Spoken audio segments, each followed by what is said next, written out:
Hello, one and all. It is Derek and Maddy. Earth and Stone. We are at Rossville Cemetery in Rossville, Texas, a little tiny town off the beaten path. We had to come out here. Her aunt gave us a lot of history, and we're here to follow up on that. So here we go. This is Rossville Cemetery. It's a historic cemetery. There's a historic marker right over there, and we'll be going over there to read it real quick. Another small yet significant cemetery on the back roads. You can see how out of the way this cemetery is. We had to travel down that road, a very small, very tiny road, unpaved of course, and surrounded by woods. It's very quiet, very serene.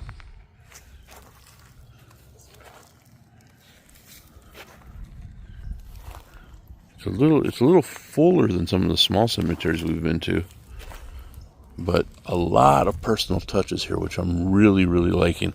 Like this one here. It's just a simple cross with tiles, which feel honestly like bathroom tile. They got the same texture, and they got the little corner pieces that you would find like around the tub and stuff. But they took these and they used it to cover up this cross, which I think it's just an awesome touch that they did to it. Yeah, these are like I often said, I like the personal touches that people put on these. Like this is wood. All day it's wood. They put a little paint on it, I guess to waterproof it a little, and it seems to be doing a good job. This is from 1915, and this person here was only alive for 6 days. Right? Did I do the math right?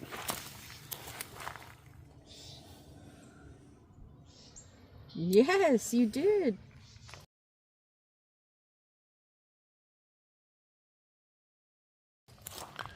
And this one here, yeah, about the same. Same? 5 days in 1914.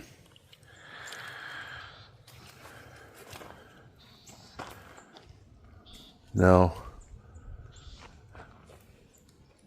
Maddie's aunt is with us. She's the one who guided us out here. And she did mention that, just like Maddie just did, that they had died of Spanish flu. I'm wondering, this is back in the 1915, early 1900s. So I'm wondering if this is the same demise that they met from Spanish flu. Spanish flu was a pretty big deal back in the day. People were dropping from it. So got a lot of Hernandez's here, which is my grandfather's family name. So my grandmother, the Laque, became a Hernandez by marriage. I've never seen quite so many Hernandezes gathered in a place like this. One or two every once in a while.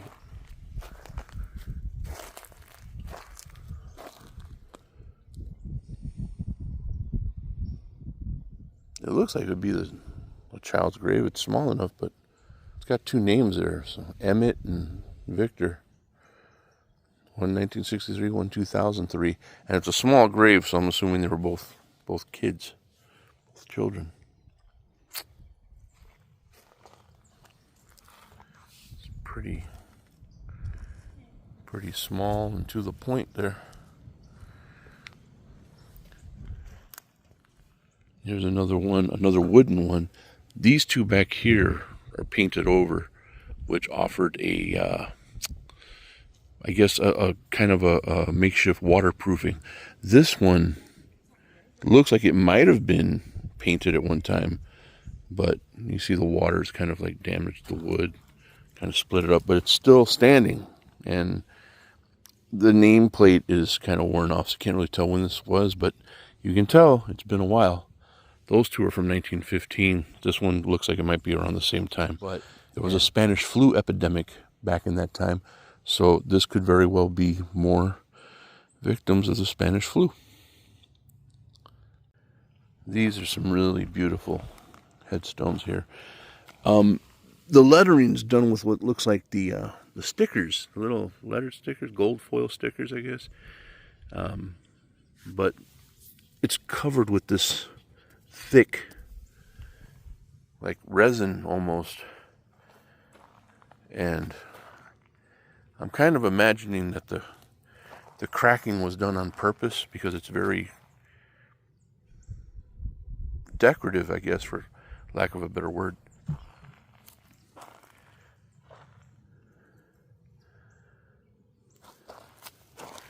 We have Maria Gracias, 1914. I can't make out the death date. This is from 1880. She was born in 1889. Not sure. Again, the dates are all like marred over, so I can't really tell the date. This one I can see. 1892 to 1950. Maria Falan. Falan. And Garisias. I'm probably butchering that name really, really badly. But take a look at this stone right here. You got the headstone up there, but then you have this here with the marbles. We've seen these before, right? The headstones with the marbles. This was actually, looks like it was poured, and then these were all stuck in there for ornaments. Victor Hernandez, 1870 to 1979. 109 years old. Wow.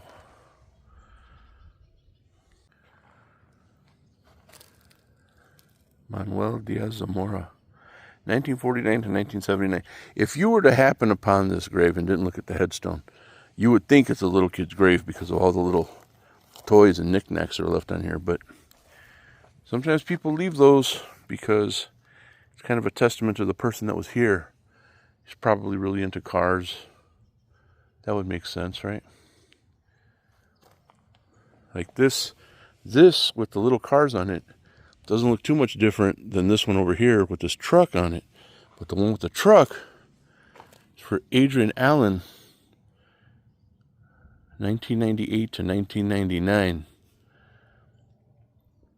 And that's not even a year because it was December 23rd that he was born and January 2nd when he died. So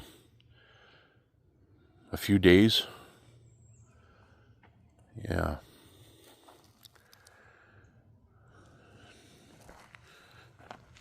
Being very careful not to knock anything over here.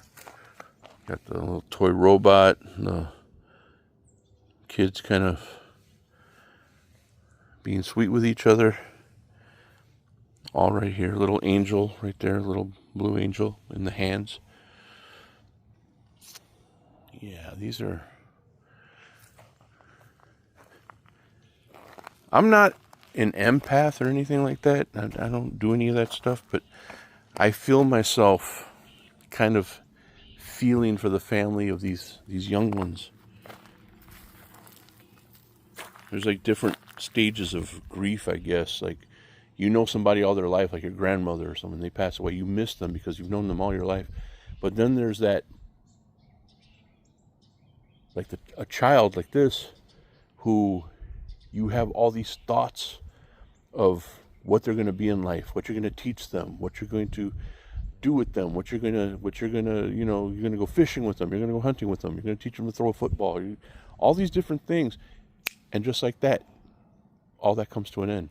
There has to be a whole other level of grief. This one just has a date, May 22nd, 2012, so I don't think this little one even lasted the day. Rest in peace, little one. I've stopped in this area because I noticed there's like a little garden of these little wooden crosses all the way around here. And then more crosses over here. But these are all wood, except for this one here, stone. Wooden. And they have these same nameplates like those ones way over there have. The ones from 1915. So what day do we have here? 1978, I think it said.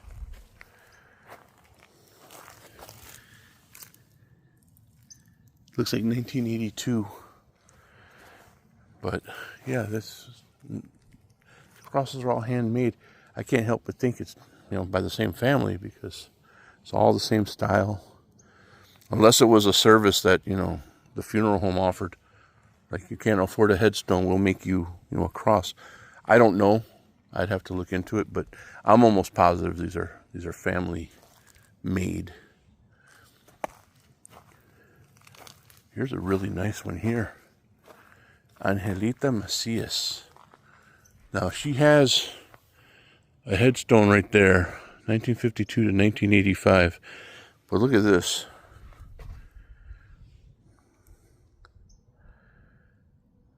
It's very nice. The engraving done by hand. My great grandma and grandpa. Okay. They're from my dad's side. So, they lived out here in a ranch, and buried next to her without a tombstone was her father, who died during the Spanish flu. Ah, okay. And these markers here, No, I'm not sure who they are, but this one's a really small one here, so got to assume it's a child. I always assume it's a child. so this is Maria and Cesario Briseño. And Briseños, in case anybody's been keeping score, my aunt, who was a lackey at birth, married a Briseño, Albert Briseño. So through marriage, we're almost sure that through marriage, Maddy and I are actually related. Maddy just pointed this one out to me.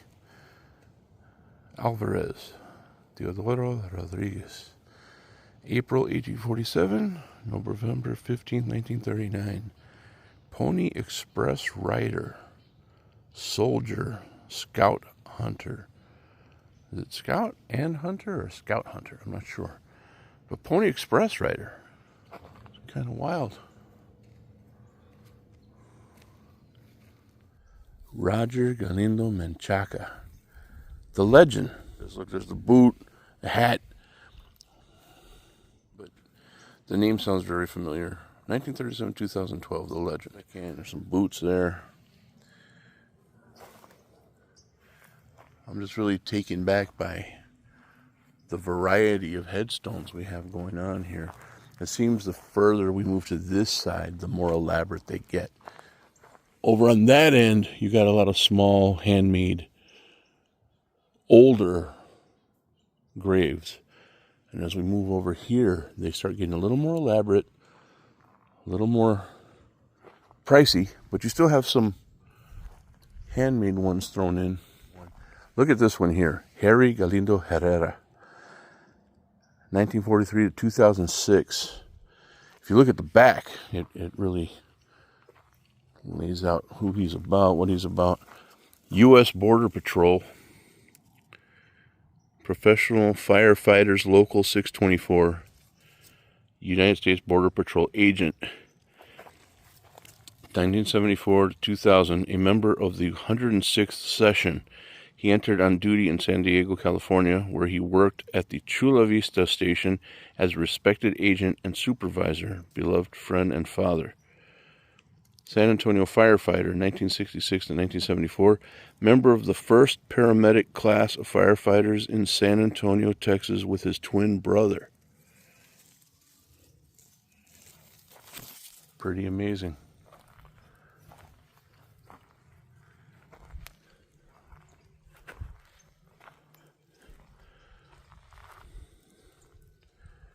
A headstone worthy of a man with a lucrative life history and career.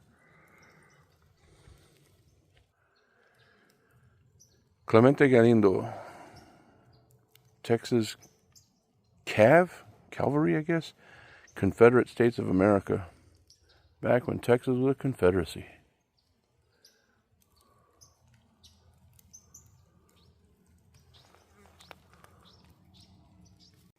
Galindo, Bampa and Mema, Roger E. and Laura G. Laura passed away in 2017.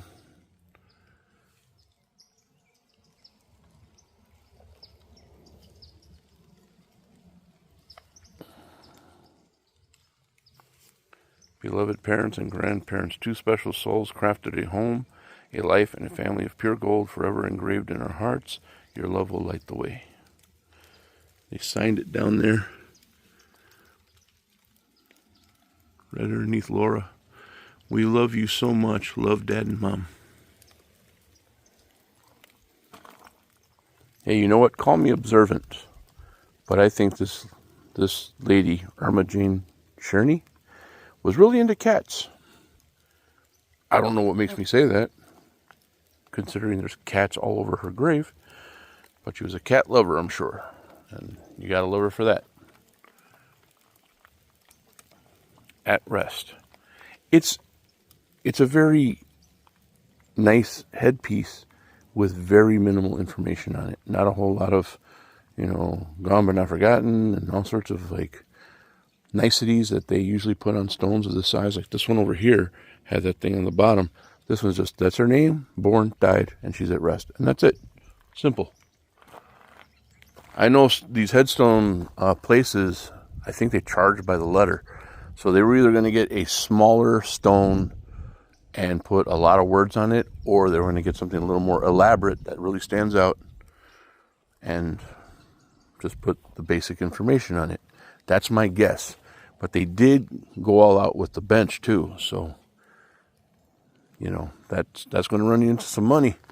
And I don't really like talking about money when I'm talking about stuff like this, but those are the facts. Those are the facts.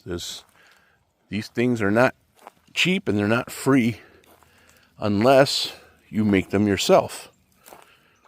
And a lot of these, like we've seen, have been made by hand. More than likely for that specific purpose. Now, we've seen these wooden ones and they all have the same type of cross on them. They have the cross and then they have like an arrow. It almost looks like an arrow going down. But I don't think it's an arrow. I think it's like the top part of that design. And then there's a cross on top of that. It goes up, not down. So, but this is what? Like the third time we've seen this type of deal. And I've only seen it in this cemetery. I've never seen these before, ever. So this is the first for both of us. Here's one of those old school ones. Pardon me, ma'am. I want to move this so we can get a better look at your stone here. It looks like drapes over a... Man, I can't tell. Are those flames or are those plants? Can't really tell.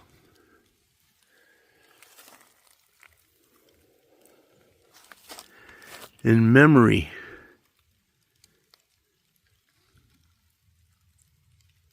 Margarita, wife of H.W.D. Langston. 47 to 95. No, 1847 to 1895. Yeah, that makes more sense because of this type of stone. I don't know why I thought 1995. That's ridiculous. But, yes, 1895 here.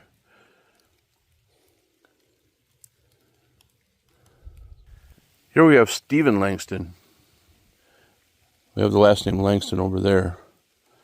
So, I'm assuming this is their son, because 1875 to 1893, that's, what, 10, 15, 18 years old? It would make sense. I don't know if you can hear that, but it's raining right now.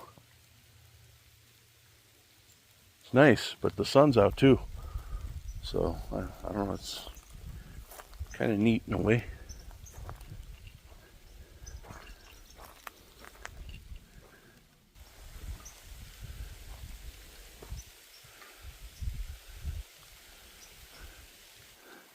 Julie Cisnero, 1972 to 1973.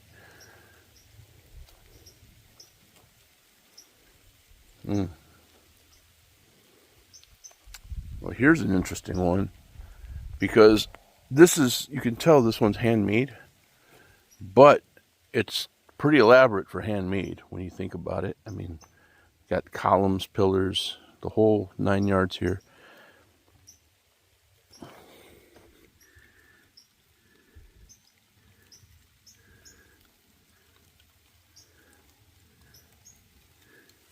Can't really read the name of that. I can't pronounce any of that. But very nice. And speaking of elaborate, look at this. This is pretty amazing. Stone.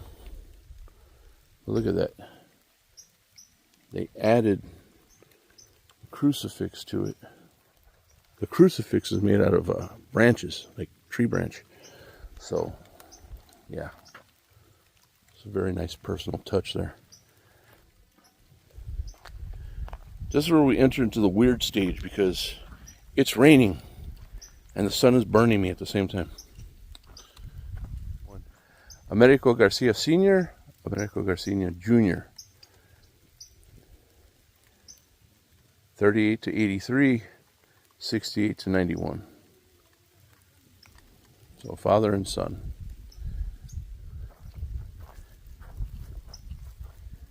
Our baby has gone with the Lord. Sarah Jessica Ochoa. November 21st, 2002. Love, Mom and Dad. Yeah, that's sweet. It's very small and sincere for their child. Here at this grave, we have a lot of really interesting information. And to share that information with you is our own Maddy. Take it away, Maddy. So, Luis Castaño was my 4th generation back grandfather. And he was part of the runaway scrape during the Alamo. So right before the battle, they knew that everybody was coming, right? There was going to be this big old battle there. So he was the fastest horseman, right? Okay. So they chose him, and he was to lead the women and children out, because they were like, hey man, we got to get everybody out of here, because so he led them out. And he let them out. Great. He let them out of there. And his aunt was the angel of the Alamo, Andrea Castaño. And what does that mean, the angel of the Alamo? Well, she was nursemaid to Jim Bowie. Wow. So there's a lot of history with this gentleman, and he also was one of the first Hispanic Texas Rangers, because that was kind of not kind of unheard of back then. Yeah. So a veteran of the Texas Revolution, Siege of Bear, Civil War veteran, Texas Ranger. Yep. And I think in 2020 they had anniversary for him. 200-year anniversary for him. Wow. His birth. I'm just seeing the dates just now, 1820 to 1899. That's a pretty, in the grand scheme of things, a pretty short time, but to have done as many things as he's done in that time is pretty exciting. And then his aunt, you said, was a nurse to Jim Bowie himself? Wow. That's great. Look, and these are the kind of stories you're going to find in little places like this. You could find these stories all day and night in the big cemetery, sure, because there are over like 5,000 people there. You're going to find something interesting. But when you get a small place off the side of the road like this, and to find this kind of history, and to know a person who's related to that history, that's a bonus for me. And you said there's a book about this, right? And what is the name of the book? Tejanos de Bear. So if you want to know more about the runaway scrape and this gentleman, Luis Castaño, and all the goings on in Bear County history. If we got any readers in the crowd, there you go. There's your homework. Thanks, Maddy. Thank you. Here's the historical marker commemorating Rossville Cemetery as a historic landmark. Rossville Cemetery, Texas statesman Jose Antonio Navarro, who lived from 1795 to 1871, transferred land here along the Atascosa River to his eldest son, Jose Antonio George Navarro. J.A.G. Navarro then gave 160 acres here to his daughter, Maria Antonio Navarro, in 1870. On the occasion of her marriage in San Antonio to Scotsman John C. Ross, 1 acre at this site was reserved for a cemetery. Ross and his brother William subsequently founded the community of Rossville here after 1873. The first burial was that of Juana Chavez Navarro, wife of J.A.G. Navarro. Other pioneers who lived in this area before the founding of Rossville are buried here. Their family names include Alvarez, Vergara, Castañón, Cruz, Galindo, Gonzalez, Tober, Riojas, and Stokes. Confederate veteran Clemente Galindo and his wife Martha Goins Galindo are buried here along with many of their descendants. By the 1920s, the road to the graveyard was often impassable, so John Ross was buried in the family plot at the Episcopal Church Cemetery, 1 mile east. His wife Maria Antonia is buried here near their home site. Other Navarro, Chavez, and Ross descendants are also buried here, including Texas Ranger Captain Tom Ross, son of John and Maria Antonia Ross. Wow. Very, very cool.